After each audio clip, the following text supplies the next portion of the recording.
Assalamualaikum warahmatullahi wabarakatuh. Nama saya M. Akbar Ismat Amir, Stambuk F55118037. Pada kesempatan kali ini saya akan membawakan materi mengenai proyeksi peta, sistem koordinat, dan GPS. Berikut materinya. Pertama, definisi proyeksi peta.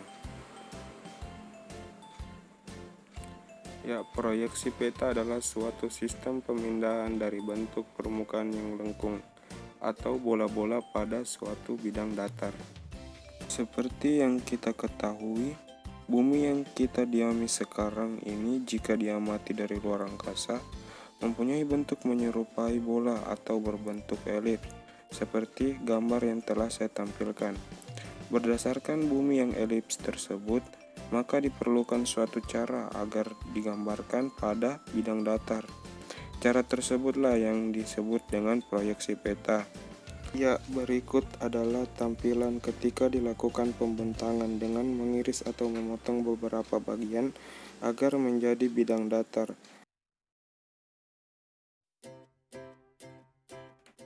Selanjutnya adalah ketentuan proyeksi peta.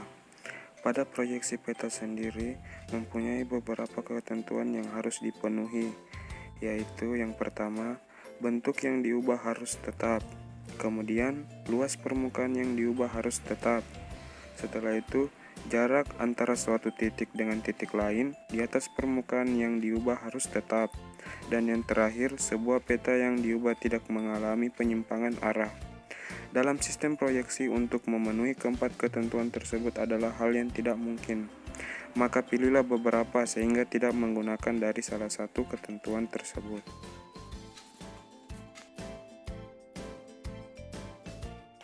Yang ketiga, sistem proyeksi berdasarkan bidangnya. Yang pertama, terdapat proyeksi silinder atau tabung. Merupakan proyeksi peta yang diperoleh dengan cara memproyeksikan permukaan globe pada bidang silinder atau tabung. Kemudian silinder dipotong dengan dibuka menjadi bidang datar. Proyeksi silinder ini paling tepat untuk menggambarkan daerah ekuator. Kelemahan dari proyeksi ini adalah daerah yang berada di garis lintas atau di bawah yang berada dekat dengan kutub utara dan kutub selatan akan menjadi lebih besar dari yang sebenarnya. Selanjutnya, proyeksi kerucut merupakan proyeksi peta yang diperoleh dengan cara memproyeksikan permukaan globe pada sebuah kerucut. Proyeksi kerucut ini paling tepat untuk menggambarkan daerah yang menempel pada bidang kerucut tersebut. Dan yang terakhir, proyeksi azimutal merupakan proyeksi peta yang diperoleh dengan cara memproyeksikan pada sebuah bidang datar. Proyeksi azimutal ini paling tepat untuk menggambarkan daerah kutub utara dan kutub selatan. 4. Sistem proyeksi berdasarkan sumbu simetri. Yang pertama, terdapat proyeksi normal atau polar. Sumbu simetrinya berimpit dengan sumbu bumi. Yang kedua, terdapat proyeksi miring atau obelik. Sumbu simetrinya membentuk sudut terhadap sumbu bumi. Dan yang terakhir, terdapat proyeksi transversal atau ekuatorial. Sumbu simetrinya bertegak lurus terhadap sumbu bumi. Kelima, sistem proyeksi berdasarkan singgungan bidang. Yang pertama, terdapat proyeksi menyinggung, yang terjadi apabila bidang proyeksi bersinggungan dengan permukaan bumi. Kemudian terdapat proyeksi memotong, yang terjadi apabila bidang proyeksi berpotongan dengan permukaan bumi. Dan yang terakhir, terdapat proyeksi tidak menyinggung dan tidak memotong, yang terjadi saat proyeksi tidak berpotongan dan tidak bersinggungan dengan permukaan bumi. 6. Sistem proyeksi berdasarkan sifat asli. Yang pertama, terdapat proyeksi ekuidistan, di mana jarak antara titik yang terletak di atas peta sama dengan jarak sebenarnya di permukaan bumi, atau dengan memperhatikan faktor skala peta. Yang kedua, terdapat proyeksi konform, yang dimana besar sudut atau arah suatu garis yang digambarkan di atas peta sama dengan besar sudut atau arah yang sebenarnya di permukaan bumi, sehingga memperhatikan faktor skala peta bentuk yang digambarkan di atas peta. akan sesuai dengan bentuk yang sebenarnya di permukaan bumi. Dan yang terakhir terdapat proyeksi ekuivalen, yang dimana luas permukaan yang digambarkan di atas peta sama dengan luas sebenarnya di permukaan bumi. Ya, selanjutnya saya akan menjelaskan mengenai sistem koordinat. Pada poin pertama, terdapat definisi dan manfaat sistem koordinat. Sistem koordinat adalah suatu sistem, termasuk di dalamnya teori, konsep, deskripsi fisis, serta standar dan parameter, yang digunakan dalam pendefinisian koordinat dari suatu atau beberapa titik ruang.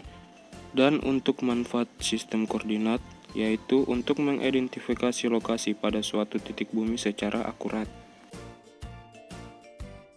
2. Jenis sistem koordinat. Untuk jenis sistem koordinat terdapat sistem koordinat dua dimensi yang terbagi menjadi dua, yaitu sistem koordinat kartesian, yaitu sistem koordinat yang tersusun atas garis lurus atau kurva, yang saling berpotongan tegak lurus. Ya, seperti kita lihat di gambar, sumbu Y-nya mewakili area utara dan X mewakili timur. Selanjutnya sistem koordinat polar. Sistem koordinat polar ini mendefinisikan posisi menggunakan komponen jarak dan sudut. Dan untuk sistem koordinat tiga dimensi dibagi juga menjadi dua, yaitu sistem koordinat kartesian. Berbeda dengan sistem koordinat kartesian dua dimensi, pada kartesian tiga dimensi ini memiliki koordinat X, Y, dan Z untuk seluruh permukaan bumi. Z pada kartesian tiga dimensi ini didefinisikan secara geometri. Selanjutnya pada sistem koordinat polar tiga dimensi menggunakan dua sudut dan satu tinggi. Z pada geografis didefinisikan secara gravitationally. Dan untuk materi terakhir saya akan menjelaskan mengenai GPS. Pada poin pertama, definisi GPS dan sistem navigasi. GPS adalah teknologi yang menggunakan sinyal dari satelit yang bisa membantu dan mempermudah manusia dalam kegiatan sehari-hari, seperti untuk mengetahui posisi dengan cepat, menentukan rute perjalanan, mengetahui ketinggian suatu tempat, bahkan untuk melihat situasi lalu lintas terkini.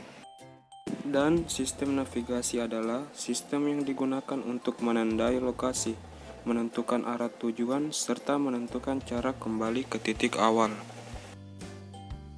Kedua, manfaat GPS: menghitung jarak dan arah lokasi suatu tempat, menyimpan data lokasi keberadaan suatu objek, dan menampilkan kekuatan sinyal dan baterai suatu satelit.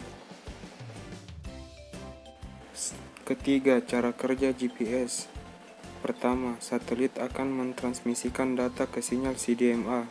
Kedua, sinyal CDMA akan menggunakan kode pada transmisinya sehingga data dapat diterima oleh pengguna GPS.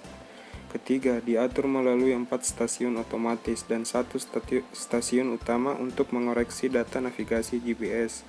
Keempat, GPS akan menampilkan data posisi pada layar display berdasarkan data dari satelit. 4. Kekurangan GPS: kurang efektif digunakan di tempat tertutup, menggunakan jenis baterai AA. Seringkali terjadi kesalahan perhitungan ketinggian, kurang efektif digunakan di dataran tinggi. Ya, demikianlah materi-materi yang dapat saya sampaikan. Semoga bermanfaat. Mohon maaf jika banyak kesalahan kata. Saya akhiri. Wassalamualaikum warahmatullahi wabarakatuh. Terima kasih.